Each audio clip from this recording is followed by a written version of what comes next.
Selamat pagi anak-anak. Apa kabarmu hari ini?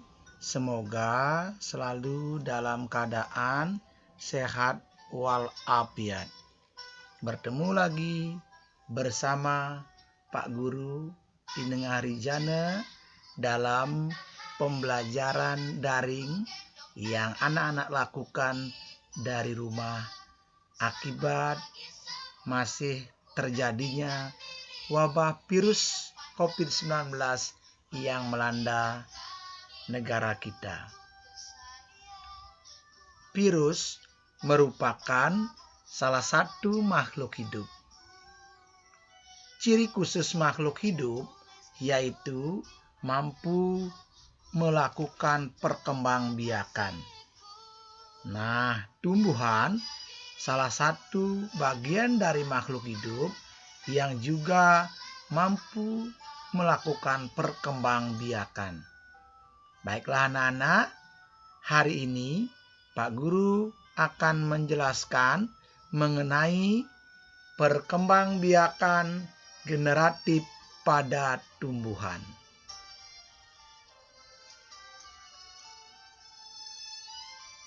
Apa sih pengertian dari perkembangbiakan pada tumbuhan? Perkembangbiakan pada tumbuhan adalah suatu proses yang bertujuan untuk memperbanyak jumlah tumbuhan tertentu. Baiklah anak-anak, mari kita bersama-sama mempelajari perkembangbiakan pada tumbuhan itu. Perkembangbiakan pada tumbuhan dapat dibagi menjadi dua. Yang pertama yaitu perkembangbiakan secara generatif. Yang kedua, perkembangbiakan secara vegetatif. Nah, hari ini Pak Guru khusus akan menjelaskan mengenai perkembangbiakan tumbuhan secara generatif. Perkembangbiakan generatif adalah perkembangbiakan yang terjadi secara kawin melalui peleburan sel kelamin jantan dan sel kelamin betina. Nah, intinya anak-anak bahwa perkembangbiakan generatif di sini adalah perkembangbiakan yang terjadi secara kawin.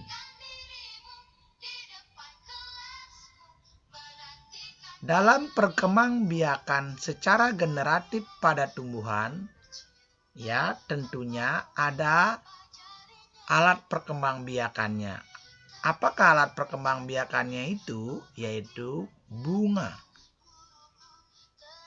Untuk lebih jelas mengenai bunga, mari kita bersama-sama mempelajari bagian-bagian dari bunga. Pasti ada yang sudah tahu ya, dan semua pasti sudah kenal bermacam-macam bunga yang ada di sekitar kita. Yang pertama yaitu tangkai bunga. Tangkai bunga yaitu berperan sebagai penopang bunga dan sebagai penyambung antara bunga dan batang. Selanjutnya, yang ini yaitu kelopak bunga. Kelopak bunga merupakan bagian bunga yang paling luar yang berfungsi melindungi bunga semasih kuncup atau sebelum mekar ya anak-anak. Kemudian yang berwarna yang mencolok, yang menarik pada bunga yaitu mahkota bunga. Nah, mahkota bunga berfungsi untuk menarik serangga, untuk membantu proses penyerbukan. Kemudian kita lanjut, yang ini namanya dasar putik. Ada tangkai putik, dan yang paling atas yaitu kepala putik. Ketiga bagian ini yaitu merupakan putik, ya. Nah, putik di sini berperan sebagai alat kelamin betina pada bunga. Selanjutnya ada tangkai sari. Kemudian ada kepala sari. Dua bagian ini ya, ini termasuk benang sari. Nah, benang sari di sini berfungsi sebagai alat kelamin jantan pada bunga. Selanjutnya ini yaitu ada bakal biji. Nah, bakal biji ini merupakan calon tumbuhan baru, anak-anak. Ya, nah itu bagian-bagian bunga yang sudah kita pelajari. Selanjutnya ya, kita akan melihat pembagian bunga berdasarkan ya, yang pertama berdasarkan kelengkapan semua bagian bunga. Ada yang tahu? Ya. Nah, berdasarkan kelengkapan semua bagian bunga, ini dikelompokkan menjadi dua bagian. Yang pertama yaitu bunga lengkap, yaitu bunga yang memiliki semua atau seluruh bagian pada bunga. Contohnya yaitu bunga anggrek, mawar, dan kembang sepatu. Yang kedua, bunga tidak lengkap, yaitu bunga yang tidak memiliki salah satu bagian atau struktur dari bunga. Kemudian contohnya apa? Contohnya bunga kamboja dan bunga pepaya. Ya, itu bagian bunga berdasarkan kelengkapannya. Kemudian selanjutnya pembagian bunga berdasarkan alat perkembangbiakannya. Ada dua juga, anak-anak. Yang pertama bunga sempurna, yaitu ya, kita lihat sama-sama, bunga yang memiliki benang sari dan putik. Contohnya anggrek, mawar, dan kembang sepatu. Kemudian yang kedua yaitu bunga tidak sempurna. Ya, yaitu bunga yang hanya memiliki salah satu dari benang sari atau putik. Contohnya yaitu bunga pepaya dan bunga kelapa. Itulah pembagian bunga ya, berdasarkan kelengkapan semua bagian bunga dan berdasarkan alat perkembangbiakannya. Kemudian kita lanjutkan ya. Setelah kita mempelajari bunga ya, dalam perkembangbiakan generatif itu diawali dengan adanya proses penyerbukan. Apa sih penyerbukan itu? Ada yang tahu apa belum? Ya, benar sekali. Penyerbukan adalah peristiwa jatuhnya serbuk sari di kepala putik. Nah, anak-anak, penyerbukan ada beberapa macam. Yang pertama, ya, benar, penyerbukan sendiri. Yang kedua, ada penyerbukan tetangga. Yang ketiga, ya, ada yang tahu? Iya, benar sekali, penyerbukan silang. Yang keempat, apa ya? Penyerbukan bastar, ya, benar sekali ya. Nah, untuk lebih jelas mengenai macam-macam penyerbukan ini, mari kita lihat bersama gambar penyerbukan. Ya. Yang pertama yaitu penyerbukan sendiri. Apa sih penyerbukan sendiri itu? Penyerbukan sendiri yaitu terjadi apabila serbuk sari, ya. Ini Pak Guru tunjuk.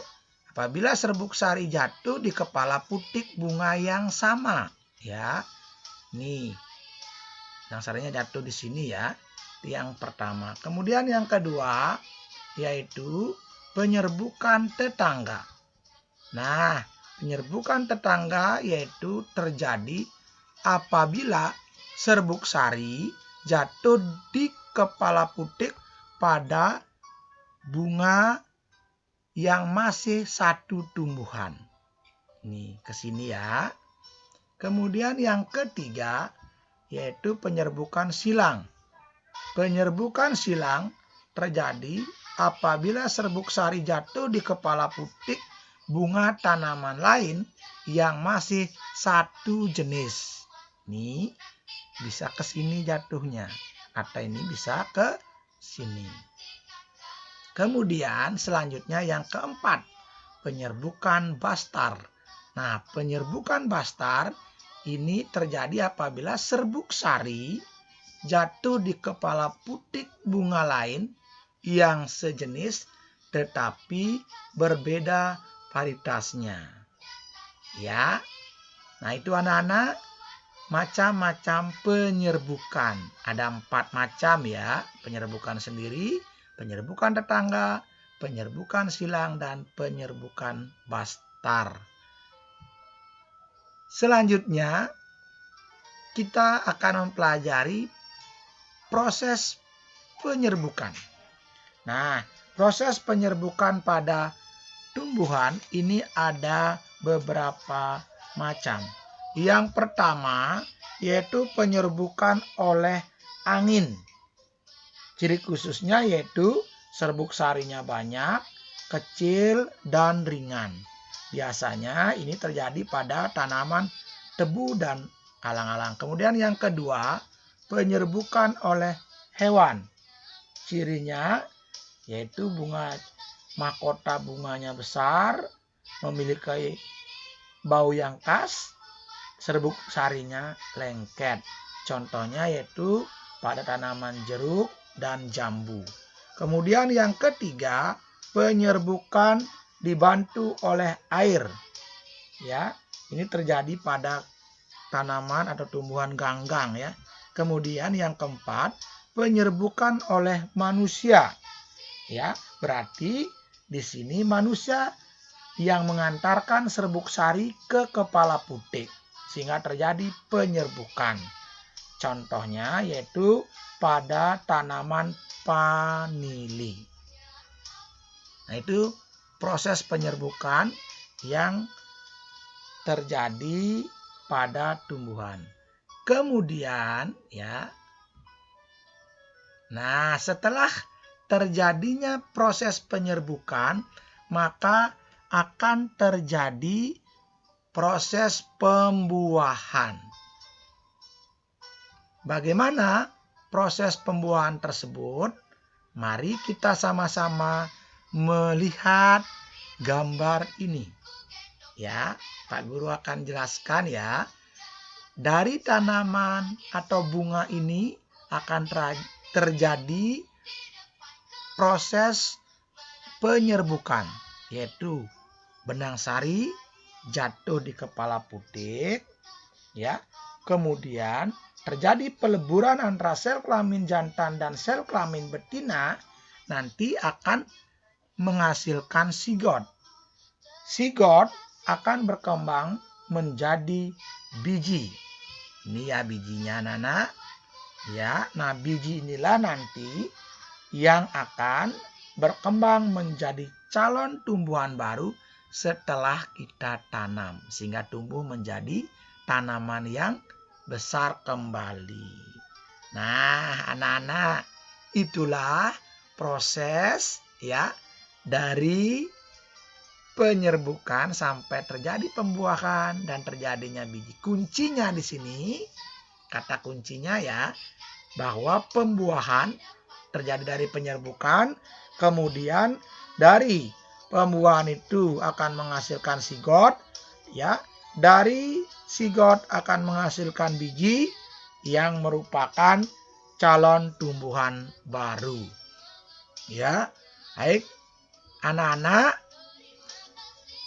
dapat kita simpulkan bersama bahwa ya perkembangbiakan generatif terjadi secara kawin.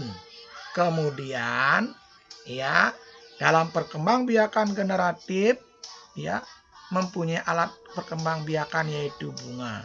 Bunga ada bunga lengkap, bunga tidak lengkap, bunga sempurna, dan bunga tidak sempurna.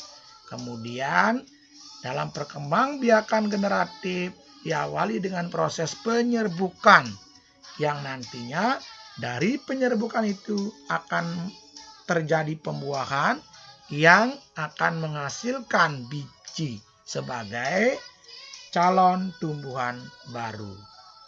Nah, demikianlah ya yang Pak Guru dapat jelaskan mengenai perkembangbiakan generatif pada tumbuhan pada hari ini.